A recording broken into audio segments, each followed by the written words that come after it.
We have had so much rain overnight, 3 to 6 inches in this area. Brendan Martin, down in Ocala, Marion County, horse capital, the most southern city, small town in the state of Florida, I think.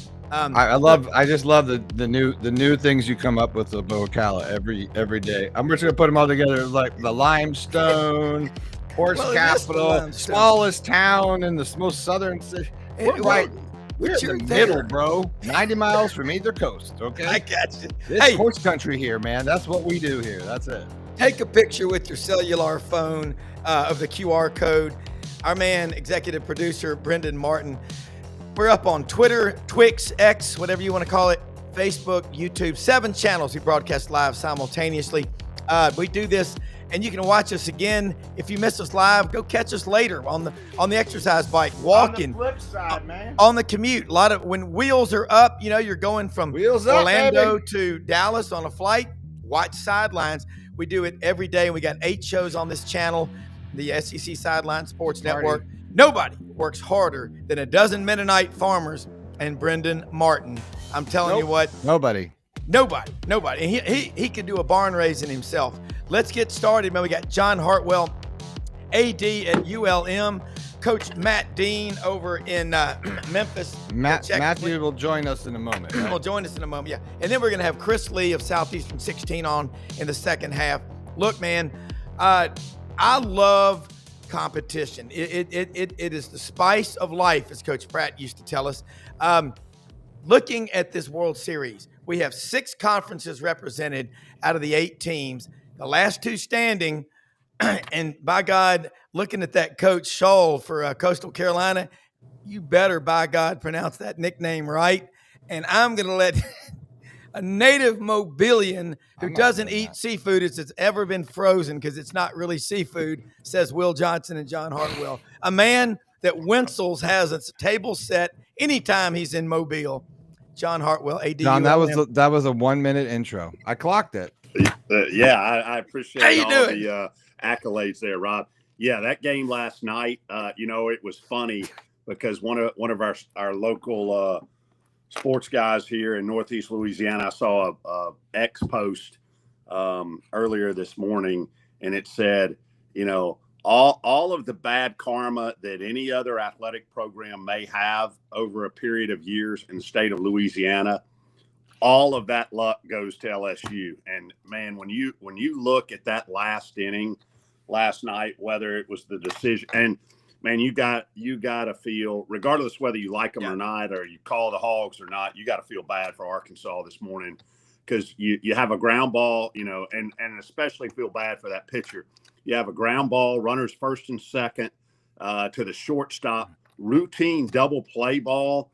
And I understand you got to sympathize with him because you got to understand him going to third to try to get the lead runner. But that leaves 2 runners on. You get the double play and the game's over. And then a misplayed line drive to left field, and one batter later, and the game's over, and LSU advances, and Arkansas goes home. But I think you're going to have a heck of a finals starting Saturday.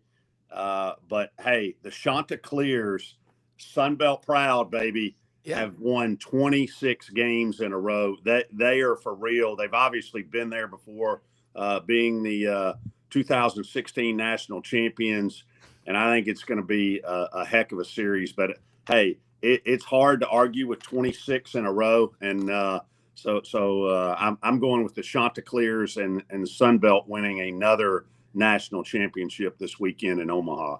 Yeah, and I'm telling you, it's going to be a really, really, I don't use the term unbelievable. It's just going to be an intense, and I don't know if LSU is wired. The DNA in LSU baseball, it's different from mere mortals. R.D. Mercer in Tulsa, Oklahoma, calls them the Chandeliers. So he and Coach Scholl, they may go at it. But John, what is happening? And I love the SEC, but I love competition. And I love to see competition around the country. What's happening here is talent is spread out, and it's happening in football. It's happening in basketball. And with this house settlement, a school like Gonzaga that doesn't have to pay for football, holy shnikes. they're going to have an NBA roster potentially. I got to ask you this, because Schultz, our man David Schultz, has been just blowing this stuff up all over social media about the Sunbelt, staying on top of it. You just said it. You also made a hire, the baseball coach. You got some cool things to tell us, and we're going to get into a lot of stuff, but big news. Yeah, and I'm sorry I hadn't been able to be on the last couple of weeks. A couple of coaching hires, a couple of other things. New president coming in, so great to be back with you guys as always. Always. Yeah, we hired somebody familiar to the folks there in the Memphis area. Rob, Coach Pemberton, Ford Pemberton, who was an assistant the last 2 years at Memphis, has helped the start of their turnaround of their baseball program. He's a Louisiana native, Bossier City. And for those not familiar with Bossier City, it's really Shreveport. The river there separates Shreveport and Bossier City, but spent time, is a graduate of LSU, spent time at both Nichols and Southeastern Louisiana, who both have had a lot of success in baseball. Hey, I've got to give a shout out while we're talking about Southeastern Louisiana. J.R. Teagues, who is the chairman of the NCAA Division I Baseball Committee and was the longtime baseball coach at Southeastern Louisiana, now the AD there, doing a tremendous job. He texted me a couple of days ago about situation with our women's tennis. We'll talk about here in a second. And he texted me about it and said, hey, saw this, I know this is going on a lot of places around the country. I said, what the heck are you doing texting me? I said, you're in the middle of a game. And he literally shot me a picture from sitting dead behind home plate in Omaha. I said, hey, you need me to come out there, I'll discuss what's going on here with you for a couple of days. Damn right. Well, look, man, there are a lot of cool stories happening in Omaha. Games, big. Yeah. It's big. I'm getting, it's going to be sad. It's going to be over by Tuesday, maybe at the latest, but I mean, it's just getting more popular. This is the best thing. And 6 different conferences represented among the 8 teams. Last year, I think it was 2, SEC, ACC, John. Yeah. And again, the success of Murray State, Coastal Carolina, really Coastal Carolina, you shouldn't be surprised at their success because they've invested big time in baseball and it's paid off for them. Obviously, recruiting to Myrtle Beach, and it's interesting if you look at their roster, they have a handful of South Carolina guys, but they have a whole lot of Northeast guys on that team and Midwest. And, while, and this is no knock to Myrtle Beach at all, but the Wings t-shirt places and stuff like that, the Neon Boulevard, maybe not that appealing to those of us who have, the Florida Gulf Coast and the Alabama Gulf Coast to go to, and even the Florida Atlantic. But for folks from the Northeast, going to Myrtle Beach is not a tough sell, and give them credit. They've capitalized on that. Yeah. Well, look, I mean, Jersey City, and you think about all of the, the boardwalk and all like that. And look, Myrtle Beach ain't bad. And the Chanticleers, they've got a huge Twitter page too. I mean, they have got a lot of people following them. Okay, let's get into some things, and then we're going to talk about the football magazines are out and all. But y'all are going to drop tennis, and I had a coach at an SEC school tell me a year ago. He said, "Rob, I don't coach what is called a revenue-producing sport, and I won't be surprised if in 2 or 3 years that a lot of the sports that are not revenue are just club sports." I hate that, but this house settlement, is that why?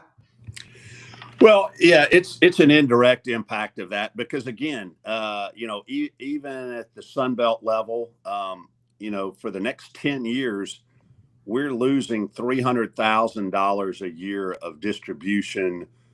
You can call it our conference distribution, but it's really NCAA funds to help pay the payments and arrears to student athletes, for the last several years who have not been able to take advantage of NIL, which was a directive of the House settlement. Yeah. But really when you look at our process, and yes, we are dropping our women's tennis program.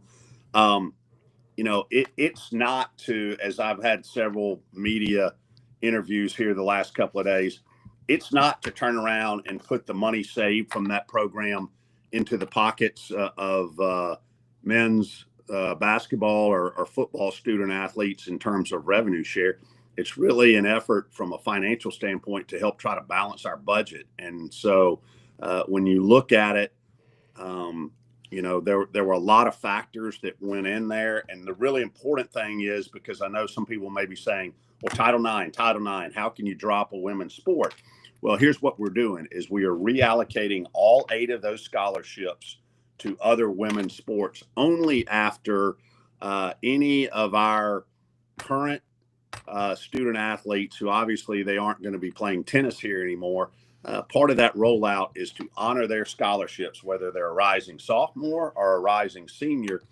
If they choose not to go in the portal, or even if they do go in the portal and they don't find a home, we will honor their scholarship through the end of their undergraduate pursuit. And that's just common courtesy in a situation like this. That is a tough decision. I mean, again, when I was on the Zoom call, and all 8 of our student athletes are international, our coach is international, and I'm on a Zoom call Tuesday morning with these young ladies, some of which are crying, and you understand. I mean, you're basically there. The rug is being yanked out from under them, but it is happening a lot of places around the country. Here's your little fact, and I think you're going to see some more before the end of the year. When you look at from March 25th through now, there have been, I think, 14 Division I institutions who have announced discontinuing sports. Yeah. And you're going to see that trend continue. What a lot of people don't understand, we had 17 sports prior to the announcement of dropping tennis. The requirement to be FBS is to sponsor 16 sports. And I know there have been some inquiries made to the NCAA. Hey, can we drop below that? And I think you're going to continue to see that challenge. But, I think you are, and you've seen it even at the Power 4 level. Utah dropped beach volleyball. Some others have dropped some.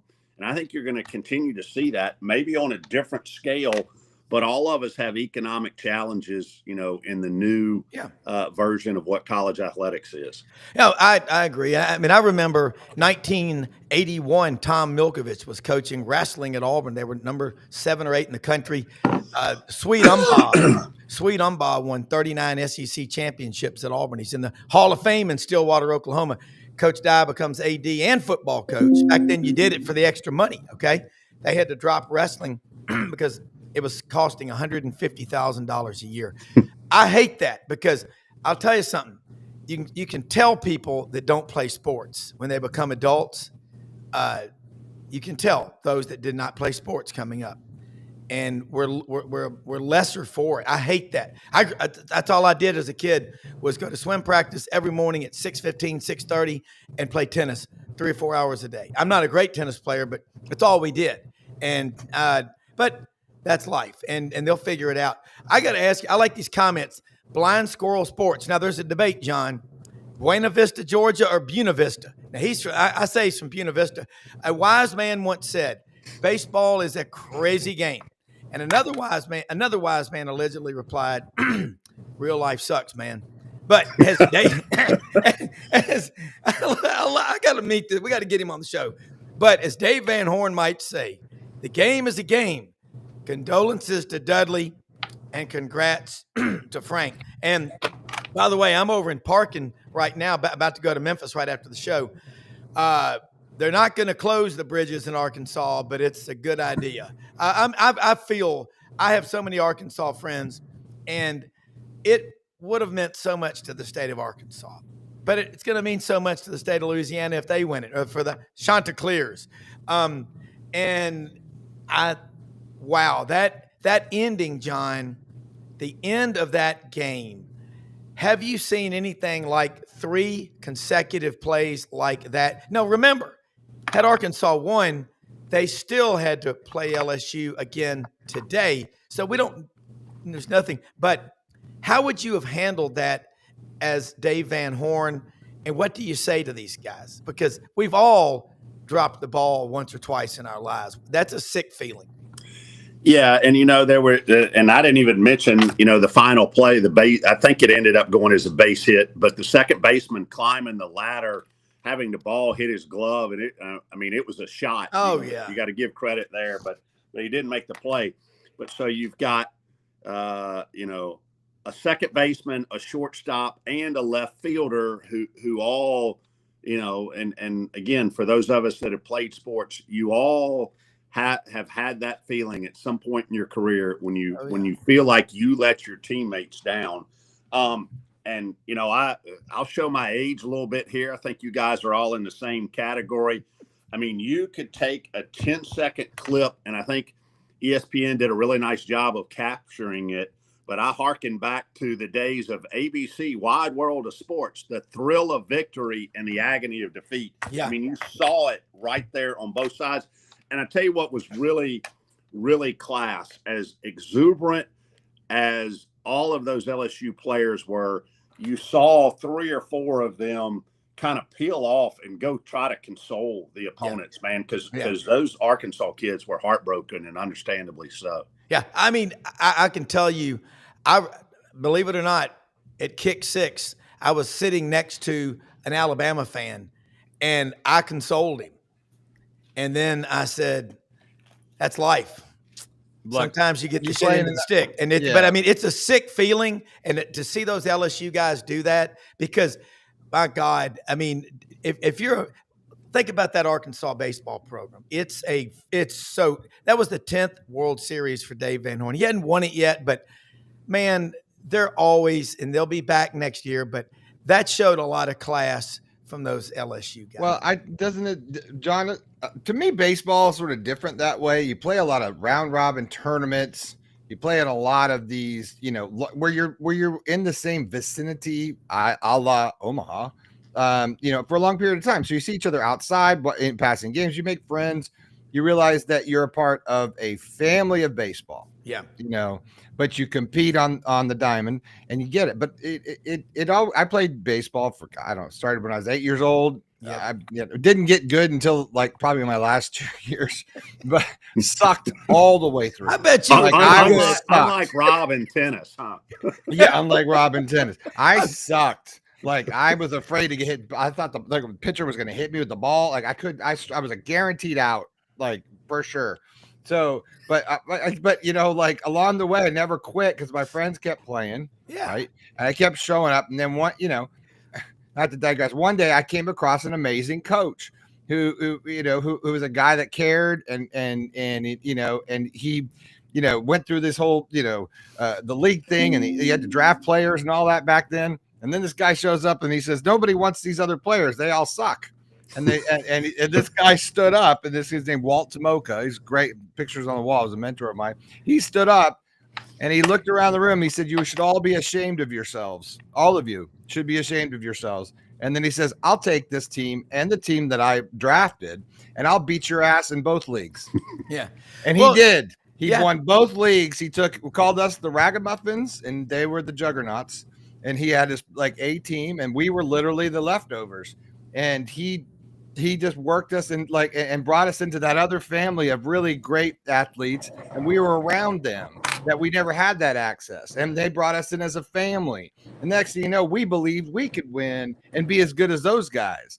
That's baseball to me in a lot of ways when you grow up and play it. And I think, that's why it hurts almost when you win, because you see a guy compete and you know how bad it hurts, because you've definitely been on the losing end of that probably more times than you've won the championship. I didn't mean to digress, but that's baseball. It is, and that's a great point. I mean, I think about that left fielder for Arkansas. I mean, that kid, it's a depth perception thing, and then you slip and he's just going, that was the longest 2 or 3 seconds running to get that ball and throwing it in.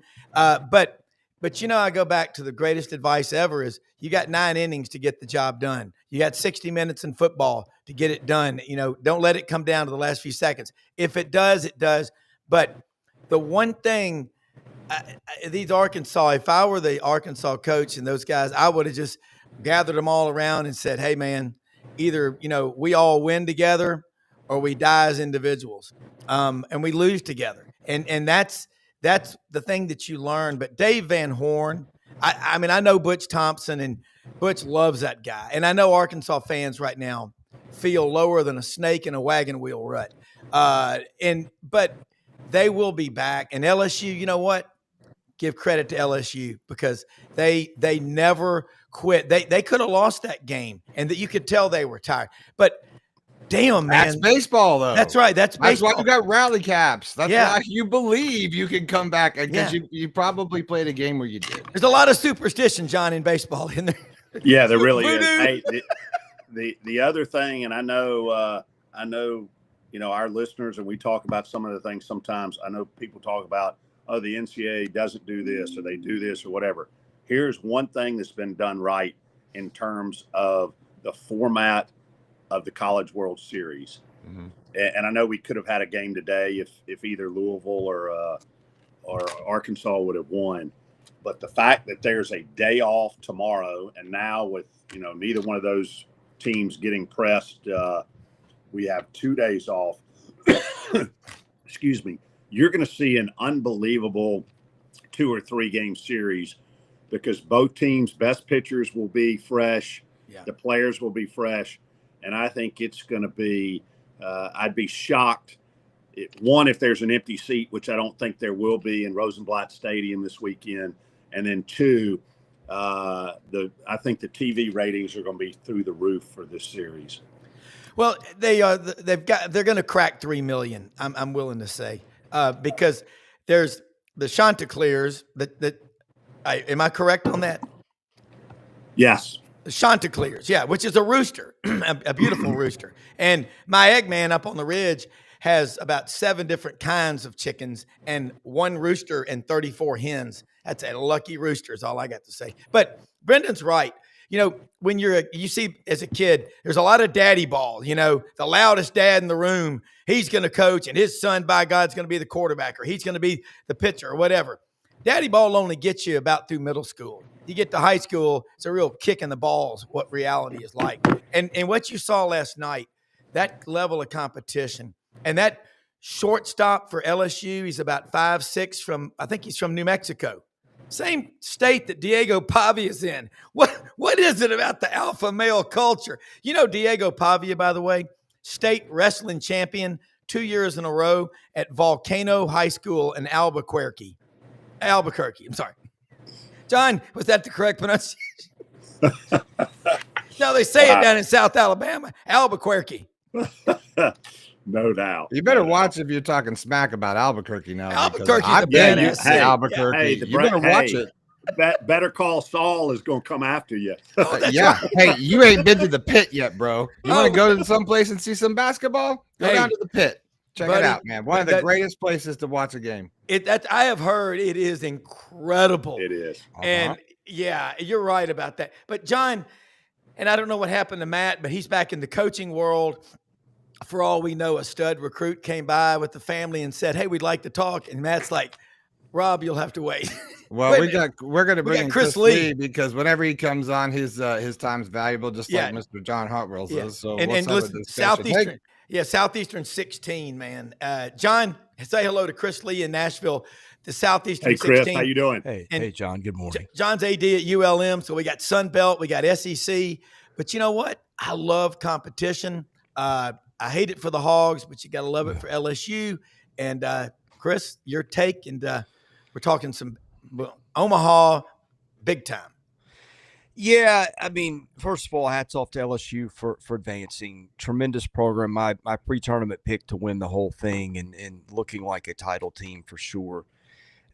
I thought last night the 3 programs still playing after Louisville got eliminated were the 3 best in the country, 3 best teams, and that's what we're getting. Yeah. For Arkansas, and I don't know how you can't start there given the history and all that's happened. Man, I mean,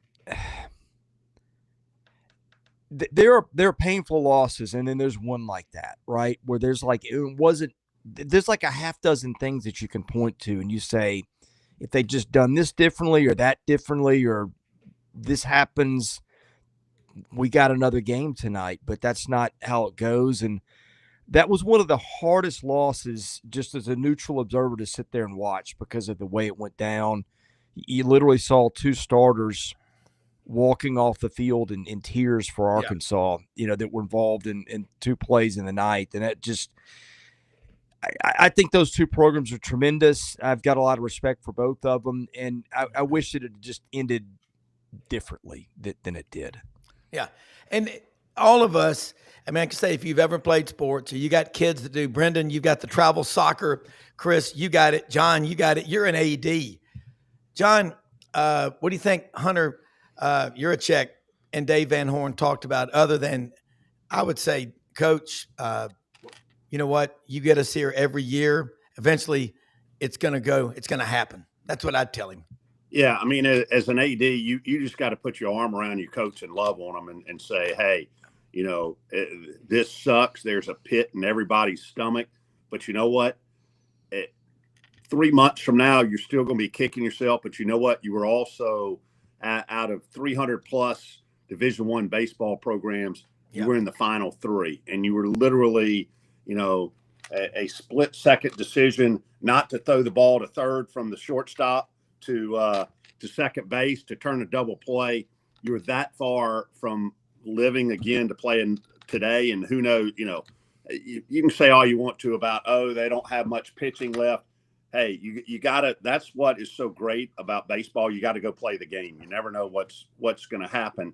And I'll say this, I got to run in a minute, guys.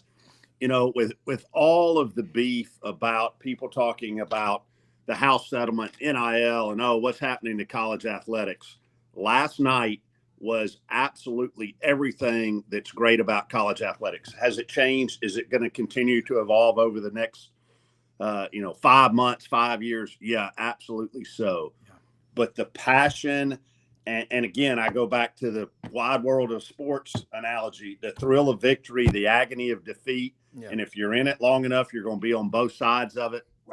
That's what makes college athletics so great. And that's why college athletics is not only going to continue to survive, it's going to thrive. It's going to look different than it has. But, I feel blessed every day to be in the midst of this. Yeah. And John, you're right. And I think about so many Arkansas fans I know over here, just they're crushed. I mean, I was reading texts on my hunting club thread last night. I mean, I'm telling you, it was, we got LSU Rob guys sends 487 texts a day. No, well, I don't send it. I'm on these threads. He does. But my gosh, the reaction of those Hog fans. Connor out in Houston, recent graduate of Fayetteville. And I think about so many people, they wanted it so bad. It'll take a few days to get over it. But you know what? You like Brendan always says, things are going to happen. You're flying at 40,000 feet. You got 4 engines. You lose one. Well, you got 3 more. You just keep coming back. Chris, John, before you go. Man, I got to say, I love it, You Brendan. want to see it? Awesome. Are you ready? Yeah, let's go. All right, let's go. Here we go. Oh. Do we have the audio?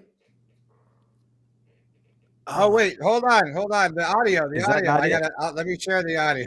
Yeah.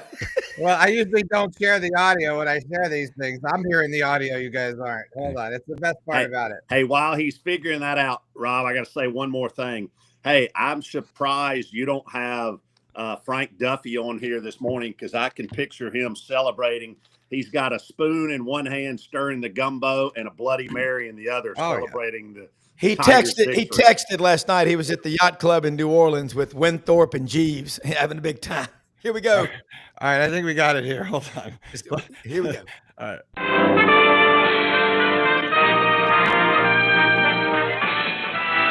Spanning the globe to bring you the constant variety of sport, the thrill of victory, and the agony of defeat.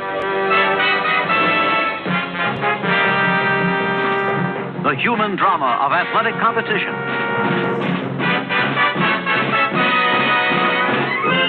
This is ABC's Wide World of Sports. Yes. Holy shnikes. By the way, the weightlifter Lowe's there, and Home Depot both can't stand when Yeah, I you do got this. the audio going. Sorry. Okay. Y'all saw the big weightlifter there, Vasily Vasilevsky from Russia. He was born 15 pounds, 11 ounces. A big boy. Wow. Hey guys, I can't top that mic drop on that Mic one. drop. Hey, Mic great drop. being with y'all Yeah. today. Have a KLV. wonderful day. Take care. Hey, Yeah, glad man. you're back, my man. We love you. We'll see you next week. Worth the copyright hit for one time. I'll get AI. Will get me out of it. Don't Wow, that was so. Jim McKay, Jim McKay, and not to be confused with John McKay, the coach at Southern Cal. Chris and Brendan, Well, look that at that. was- Boy, that reminds me of so guys, many what we're Saturdays. doing, excuse me, Rob, what we're doing right now is because of ABC Wild News Sport. They were the ones that invested in doing different sport, from skiing to covering Race Across America to all of these things. Yep. They built the remote production, high-end production sporting that we know today, that I grew up in, that I spent 17 years in. They built those TV trucks. They had compounds of TV trucks that would go out and do all this stuff. And it's really an amazing story of how those trucks then couldn't become sustainable. Then ABC had to sell those trucks, and those trucks became the trucks that rolled out all the stuff that we watch over the years. All those things came from ABC Wild World of Sports. Wow. Like, it was all from that concept. And what we're doing today is a direct result of that. No doubt. And Chris and Brendan, watching that was a staple on Saturday. Mm-hmm. You know, that's just big. Go Yeah, ahead, the Chris. best part is the minute that you pull that up before you even hit play, I knew exactly what I was about to see. Yeah.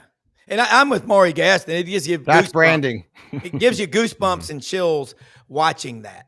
And just, thinking about the way, because we didn't have it all the time. And when we got to watch, it was special. And when we read, I cannot say it enough, the great writers. And then there's the guys that what we're doing is we're trying to always have that passion that the great writers do, like Buddy, Kevin Skarbinski, Tony Barnhart, all the people we have on here. Because when they went and covered an event, man, you read all about. Remember the newspaper, extra, read all about it.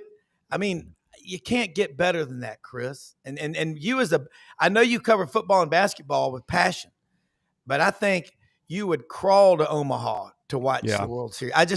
Something about you, and there's something about baseball that makes us all 6 years old again.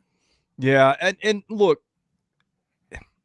a lot of what you like and do has to do with how you grew up. I mean, the first sporting event I ever saw, my dad took me to a minor league baseball game when I was 7 or 8, and just something took. I cannot to this day tell you what it is, but growing up with that, and I've got, if you could see a little bit of it, I got my childhood collection of baseball cards in the bookshelf behind me. I'll pull them out and look them up. Oh yeah, I got my Donruss set of cards. I got stacks of them in there, like unopened.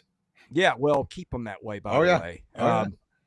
It took my son, by the way, to a card store yesterday. It was unbelievable. We had a good time. But I mean, I think the father-son moments and just the being able to transport yourself back to a time where you were 8 or 9 or 10, and that's all you thought about, and you had no stress in life. I think, I don't know if that's part of what keeps my hold on baseball. I think for sure, but I love the game, especially in a series aspect where there's so much strategy, not just in game, but okay, what are you going to do tomorrow? And I think that's what makes it different from any other sport. It's like basketball, Arkansas and Kentucky play. It's the same game every time, as long as nobody's hurt. It's just different venues. Baseball is a different game every day because of the pitching situation. And I think just the walking through all the strategy to me is just, I know we're in the South, football's king, but baseball to me is still, if you had to pick a sport the rest of your life and that's all you could watch, it would not be a hard choice for me. Well, I was sorry, Rob, but I was going to just say, and you said it, took the words out of my mouth, Chris. It's pitching. I pitched, like you don't, you really get to know what that's about when you throw, and you go out there and your pitch count, you know what you're doing tomorrow.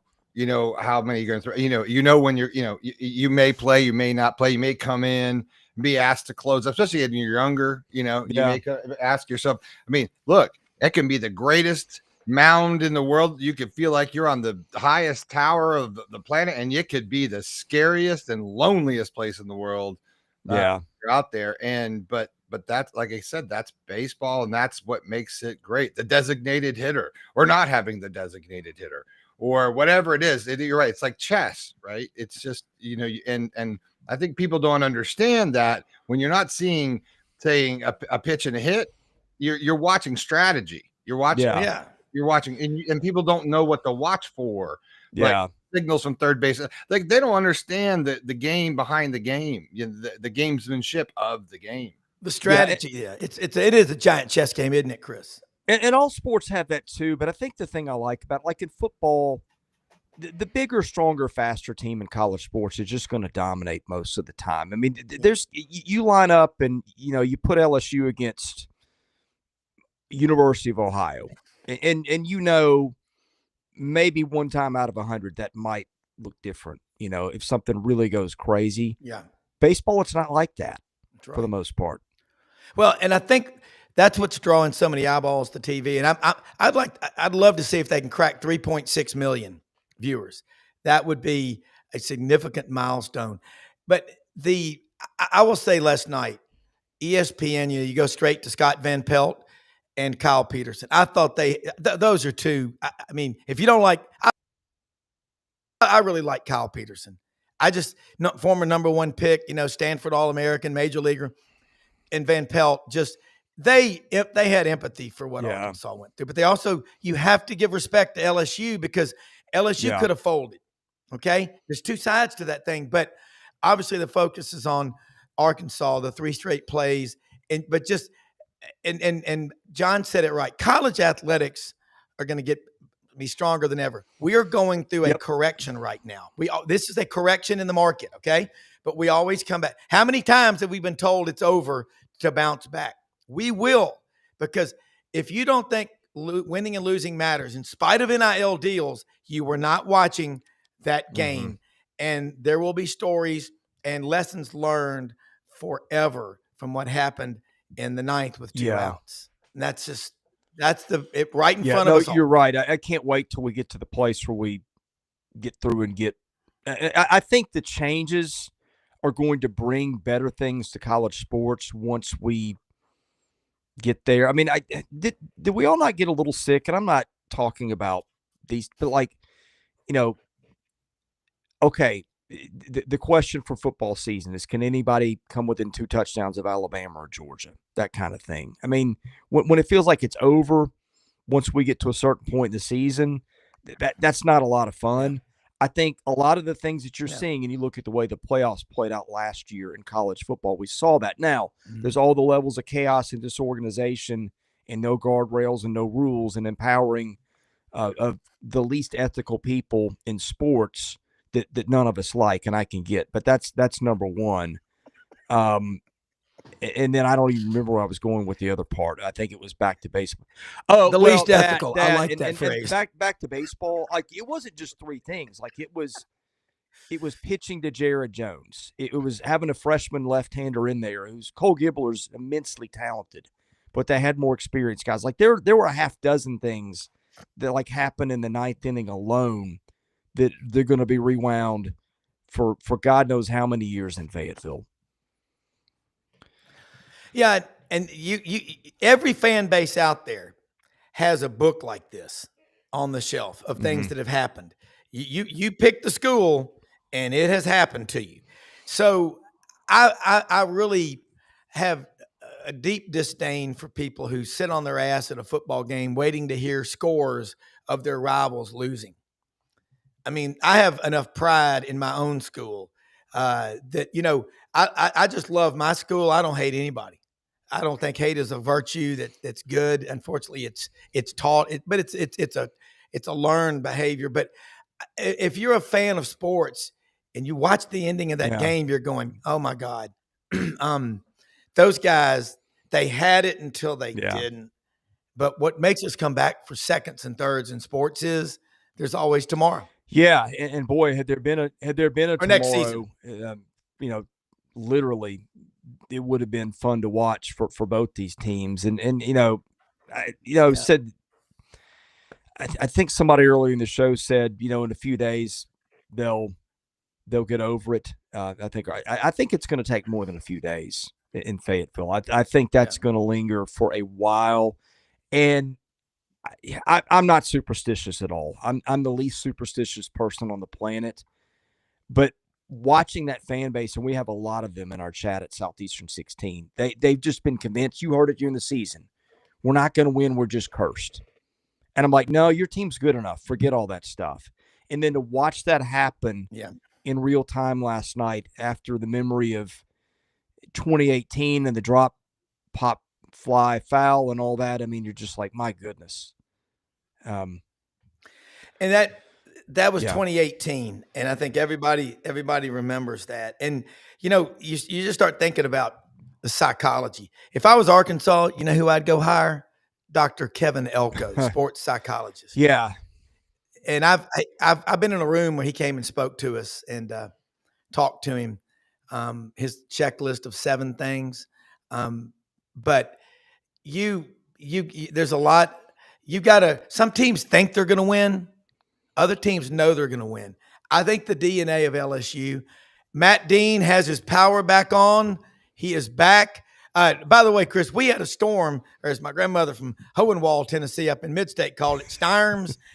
You may be getting those storms later today. We had about, 4 or 5 inches. It rained so hard that my neighbor down the street was gathering up animals in pairs. Chris, Matt, welcome aboard. Glad to have you back. You look great as always in front of the crystal cabinet. Guys, great to be back. I apologize for the no-show this morning, and all I know is last night when the ground ball was hit to the Arkansas shortstop and the ball was thrown to third base, I said, this is going to come back and bite them, and I couldn't believe how it ended. I felt so bad for my Hog friends, and LSU is just magical sometimes in those situations. But the real story, and Chris, I'm curious your thoughts, has just been Coastal Carolina. Unbelievable, 26 in a row. How does LSU beat them? That's my question to you. Well, LSU, among other things, securing the win, like not having to go one more game, allowed them to get their whole pitching staff whole. And that is not what you want when you face LSU. You got Cade Anderson is going to start on a week's rest now. I would presume he would go the opener. He is in the conversation for 1-1 in the draft. You got Anthony Einson behind him, who I think LSU, if that had gone into extra innings, probably would have used him. And if not, probably would have started him tomorrow. That would have made his availability a lot more tenuous for a championship series. That's off the board now. I would presume he goes in game 2. They got Zach Cowan, who hadn't pitched well in a month and a half. I think they had some mechanical issues. He started in one. He'd been a dominant arm for him. So now you got him whole and looking like you did early season. And you didn't have to use Kason Evans, who's maybe the best closer in the game and has also been starting games for them in a pinch here and there. And so now he didn't pitch in a few days. And so, look, Coastal may have the best pitching staff in the country, like 1 to 12 or whatever, but you're probably not going to need 12 arms now if you're LSU because you've got your top 2 guys are super durable. Cowan threw over 100 innings at Wofford last year, so he's got that in him. In Kason Evans, a closer, has had 6 inning starts. And now you got Chase Shores pitching well, who's hitting 100 to 102 with the fastball, is your 5th guy. You got Jaden Newt, some other guys out there that can cover an inning or 2. I think the matchup is going to be tremendous. Look, I want to say on that baseball thing last night, Matt, we all saw the throw to third. maybe that earlier throw to first from Arkansas that went over, that gets in your head. And I had people texting me from all over America, friends of mine, different examples of that happening. You remember Auburn 2019, Edward Julian over there at third base has that throw. Auburn's up 4-1 in the ninth against Mississippi State. You're rolling and boom. Fear doesn't stop death. It stops life. You got to keep going. That's one of the 15 sentences that live rent free in my head. My wife gave that to me recently. Matt, you're back on the bench coaching again. You talk about a competitive guy. Again, as a coach, we talked about it earlier. And then in just a minute, I want to go to a couple of quick sound bites. We had Roman Harper from SEC Network came and spoke to the Touchdown Club in Memphis Monday, and I asked him a few questions real quick right after this. But Matt, what would you be saying, or do you need to say? No, there's nothing you can say. And I felt, you got an out on the ground ball to the shortstop, so you move on. I felt so bad for the left fielder because he broke back on the play. He slipped. Yeah. He comes in, and, at that point, maybe, gosh, it would have been better off for him, hindsight's 2020, to just keep the ball in front of him, not try to make the catch, and you keep it at 5-4. But you're an athlete, you're trying in the game, and you come up, and gosh, he must have lost the lights a little bit because it almost looked like it hit him in the face. I mean, it hit the glove, but it looked like it hit him right in the face almost at first. And then you knew after they tied it at 5 with Jones coming up, who had tied the game earlier at 3, you're like, this is not going to end well. But remarkable year. It's really hard. I've twice had teams that lost by one possession in the last seconds to get to the Sweet 16, and a little different than trying to win the World Series, but it's still a tough loss in NCAA tournament play. And I just have a lot of respect for Arkansas's team because they've been so good all year. And I felt the same way, Rob, in different regards to your Auburn Tigers. When Coastal beat them at Auburn in 2 close games, I'm like, man, I didn't know what to think at first. We had Butch on the show, but then I see what Coastal's doing. I'm like, well, you know what? Auburn lost to a team that has a chance to win the whole thing, and have won it before back, I think, in 15 or 16. I'm not sure the year, but 16. I'm sorry. 16. And last night, as a coach, your guys gave you everything. There's nothing you can say. Yeah.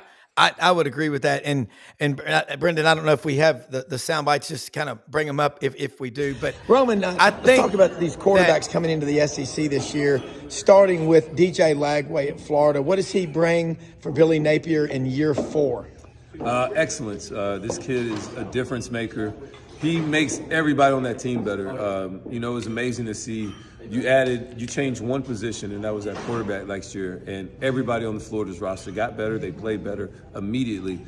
And so whenever you see this, I like his arm strength, his size, his ability to be able to escape.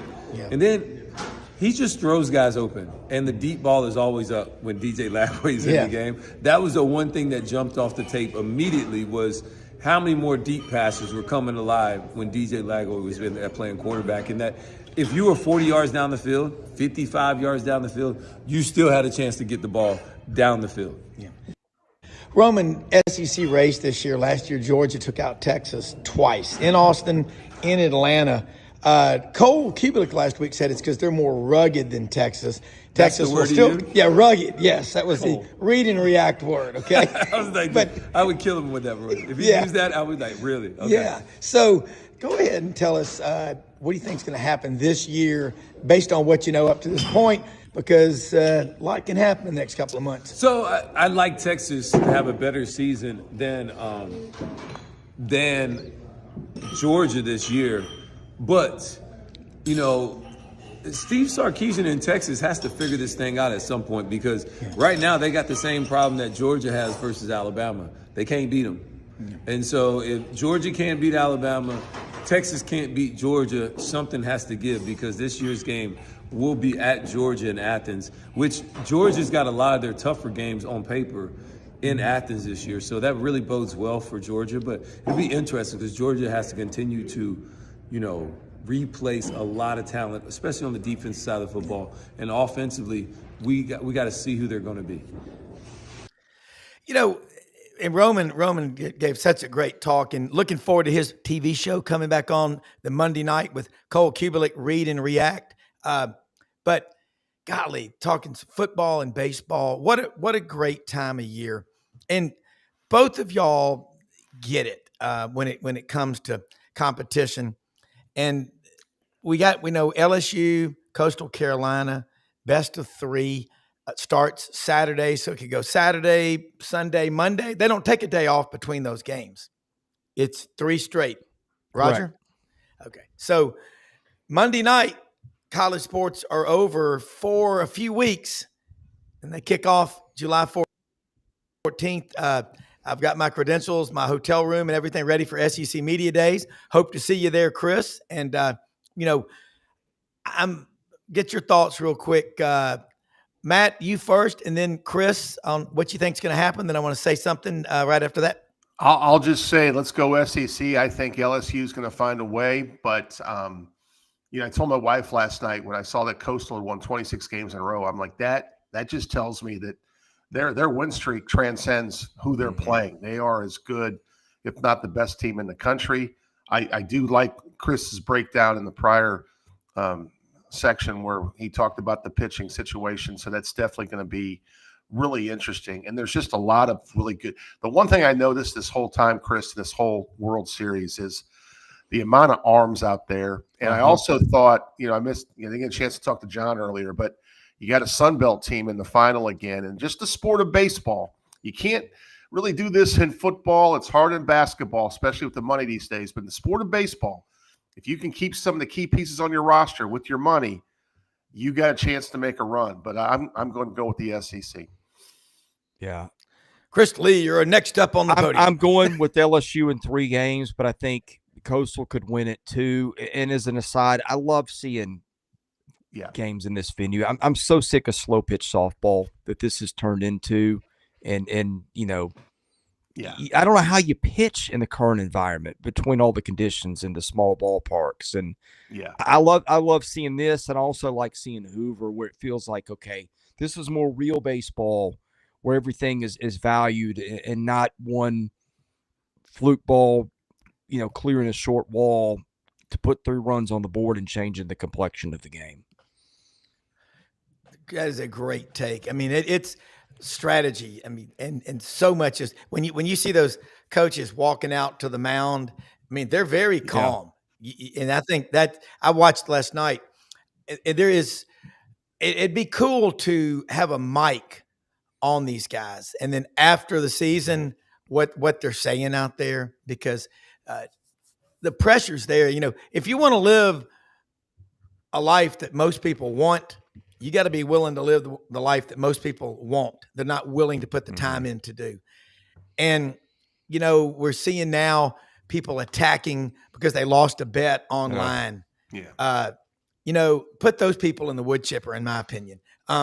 That's disgraceful. And I'm telling you, and by the way, Roman Harper, love this guy, and he's become my friend and a friend of our show. So generous to come on. He has a foundation called Harp Helps and provides Christmas for like 40 families in Prattville, Alabama every year. Also in Charlotte, does a lot of stuff. And we're going to get him to talk. I got on to him. I said, why haven't you ever told us about it? But his mother made him do that as soon as he signed his first NFL contract in 2006 when he was a rookie. And he said, number 43, you never forget the number you were picked in the draft, and you never forget where you were and what you were wearing. So anyway, let me say something real quick, and then I want y'all to close out. Landers Ford folks out there, Poplar and Houston Levy, Collierville, Germantown and Collierville come together. Huge lot. I was talking to Don Kitchens there, the president, and Brad Bellamy, the GM. Talk about NIL. Don Kitchens played football at Ole Miss. I can't imagine how many cars or trucks or SUVs he has sold by people walking in, talking Ole Miss and SEC football, and then boom, you're driving off the lot. Great people to work with at Landers Ford, right down the street from our good friends at Hewlett and Dunn Boot and Clothing Company. And folks, these hats are awesome. The truckers hats with the wax canvas front, designed by J.M. Huffman and Charles Hall. Great people out there And you talk about people that are great stewards in the community. Man, Hewlett and Dunn, you can't beat them. Just like Winter Timber Outdoors in Athens, Alabama. That store opens in about 6 weeks on University Drive in Auburn, Alabama. Guys, this is a great show because both of y'all understand how hard it is to win. Matt, I'm so glad you're back on the bench coaching. By the way, Chris, last week, he goes, I can't make it. I've got to take a recruiting trip. How much fun was that? Quickly, because I know we're against the time clock here, but I'm in the gym, 10 courts going. There's a bunch of really good high school teams. I'm up in Kansas City area watching Nebraska kids, Oklahoma kids, Arkansas kids, Missouri kids. And it's the element. I've done this for a long time, Rob, as you know, and all it takes, you make a trip, you find that one person that fits your school, and I was able to do that. Now we'll see if we can enroll this young lady, but really excited. And I think the thing about being in coaching is like every game, the preparation part for a junkie like me. I know fans like watching the games, but coaches like behind the scenes. Coaches like practicing. Coaches like figure out a way to get better every day, and that's kind of like my mantra. So excited to be back, man. Excited to be back. I love it.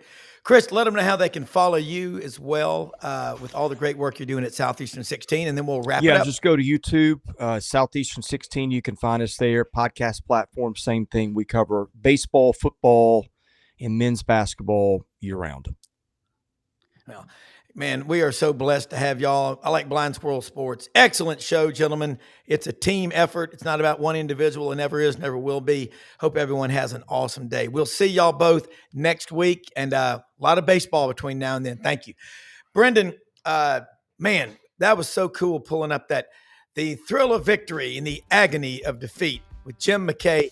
Hey, Mother Teresa said it best. We can't do everything. We can't. We can all do something.